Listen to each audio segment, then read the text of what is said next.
Hey everybody, Sean from Media Assault here, and it's time for the fourth and final entry into my 2017 Halloween horror series. This time I'm going to take a look at the very bizarre but strangely likable Antibirth from 2016.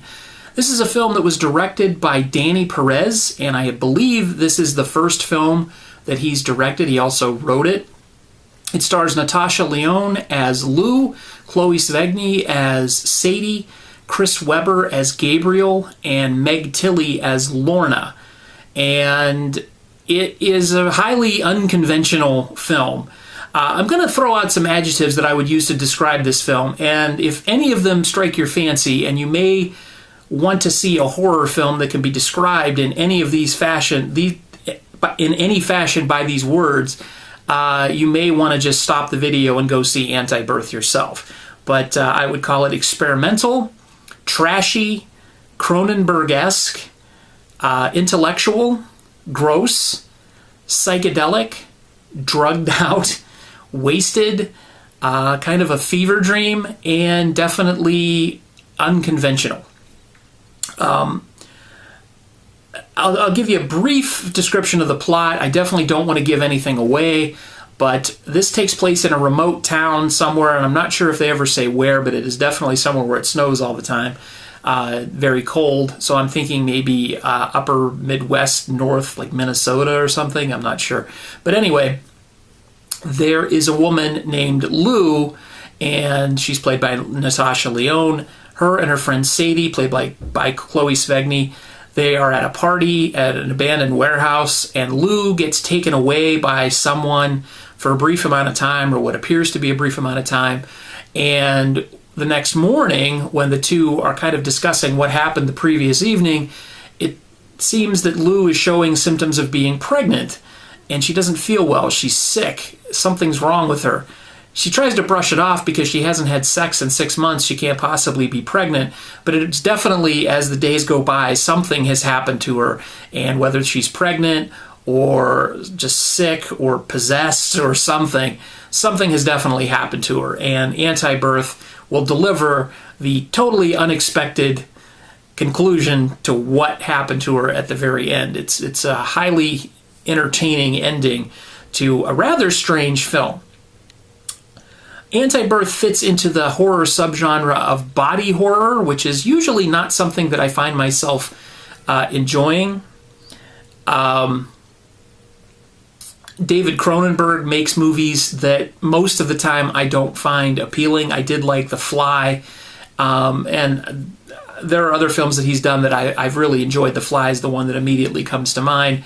But when I think of Cronenberg, I always think of like fleshy devices and creepy things and just sort of just mind-bending things. And Antibirth has those qualities to it.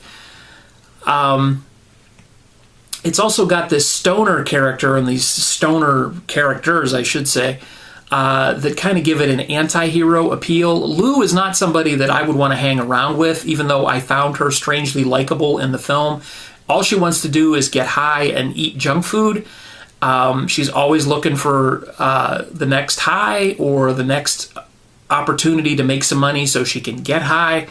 Doesn't sound too appealing, but the way she's portrayed by Natasha Lyonne, thanks to her performance, she's actually entertaining. And if you listen to her dialogue, and some of it I don't know if it's ad-libbed or scripted. It's very well written if it's written, and Natasha Lyonne deserves a lot of credit for ad-libbing it if she did. And her performance, like I said, is good, so she deserves credit anyway. But if you pay attention, she's constantly quipping about her situation and how ridiculous it is, and she just makes these hilarious off-the-cuff comments. So there's a lot of humor to the film, even though the situation is completely bizarre. This is definitely not a conventional film. It is definitely not your run-of-the-mill horror film. It is a little bit slow. It's dialogue-driven, but because of the strength of the performances and the offbeat dialogue that conversations can just go anywhere, it keeps your attention. It's not too long. It's about an hour and a half, maybe an hour and 20 minutes, something like that. And I found myself just sort of locked into it, and I couldn't turn it off. I didn't want to turn it off. I actually stayed up pretty late just to watch it because I figured, well, I'll watch about an hour of it. If I get tired, I'll watch the rest of it the next day. That didn't happen. I had to finish it because I just wanted to see what was going to happen. Now, before it sounds like I'm heaping a ton of praise on this film, it is not a great film by any stretch of the imagination. It does have problems. It's incoherent sometimes. There are subplots that come in and don't seem to go anywhere and don't seem to exist for any particular reason. There are scenes that don't go anywhere and you wonder why they were included. So it's not a perfect film by any stretch of the imagination. It's entertaining, it's unusual, it's worth watching, but it is pretty flawed. But as a horror film, it's definitely not scary. It's more funny than scary, but it is still worth your time if you're into something that's definitely unconventional.